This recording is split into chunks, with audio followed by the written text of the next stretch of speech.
భర్త కిడ్నీ అమ్మేసి లవర్తో ఫరారైందట. గింత దారుణం చూడండి.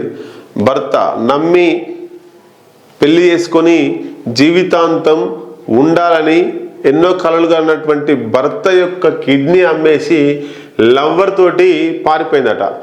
ఎందుకు మోటివేట్ చేసింది అలా భర్తని, నువ్వు కిడ్నీ అమ్మితే మనకున్న ఆర్థిక సమస్యలన్నీ పోతాయి, ఇక మంచిగా ఉంటాం, మన బతుకులు బాగుపడతాయి అని చెప్పేసి కళ్ళబొల్లి మాటలు తన భర్తకు భార్య చెప్పి మొత్తం మీద ఆ కిడ్నీ అమ్మేసింది. అమ్మిన వచ్చిన డబ్బుతోటి సెటప్ చేసుకొని ఇంకో లవర్ తోటి జంప్ అయినటువంటి పరిస్థితి ఉన్నది.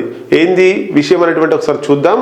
ఆర్థిక సమస్యలు చుట్టుముడుతున్నాయని, ఆడపిల్లల చదువులు పెళ్లిళ్లకు సేవింగ్స్ లేవని ఆ భార్య తన భర్తతో ట్రిక్ ప్లే చేసింది. కిడ్నీ అమ్మేస్తే ఈ సమస్యలన్నీ తొలగిపోతాయని మోటివేట్ చేసింది.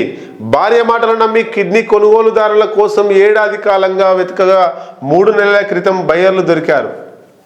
కిడ్నీ అమ్మేశాక రూపాయలు 10 లక్షల డబ్బులు చేతికి వచ్చాయి. ఆ తర్వాత భార్య అసలు ప్లాన్ బయటపడింది. 10 లక్షలు తీసుకొని ఫేస్బుక్లో పరిచయమైన ఓ పెయింటర్తో ఆమె పరారైంది. ఈ ఘటన పశ్చిమ బెంగాల్లో చోటు చేసుకుంది. కంగు తిన్న భర్త పోలీస్ స్టేషన్కి వెళ్ళి ఫిర్యాదు చేశాడు. భార్యను ట్రాక్ చేసి పట్టుకున్నాడు. ఒకరోజు తల్లిదండ్రులు పిల్లలతో కలిసి లవర్తో తన భార్య ఉంటున్న ఇంటికి వెళ్ళాడు. ఒకరోజు తల్లిదండ్రులు పిల్లలతో కలిసి లవర్తో తన భార్య ఉంటున్న ఇంటికి వెళ్ళిండట. తమతో మాట్లాడాలని అందరూ విజ్ఞప్తి చేసిన ఆమె తలుపు కూడా తెరవలేదు. ఏం చేసుకుంటావో చేసుకోమని భర్తను బెదిరించడమే కాదు, విడాకులకు దరఖాస్తు చేస్తానని హెచ్చరించింది. తనకు అన్యాయం జరిగిందని ఆదుకోవాలని సదరు బాధితుడు పోలీసుల ఎదుట బోర్న వినిపించారు. మొత్తం మీద భార్య భర్తల బంధానికి కూడా విలువ లేకుండా పోయింది ఇట్లాంటి ఇష్యూ తోటి.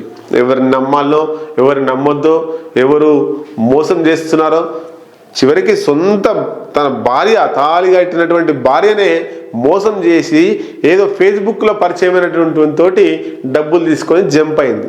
ఇంత దారుణం జరుగుతున్నాయి. మానవత్వాలు మంట కలిసిపోతున్నాయి.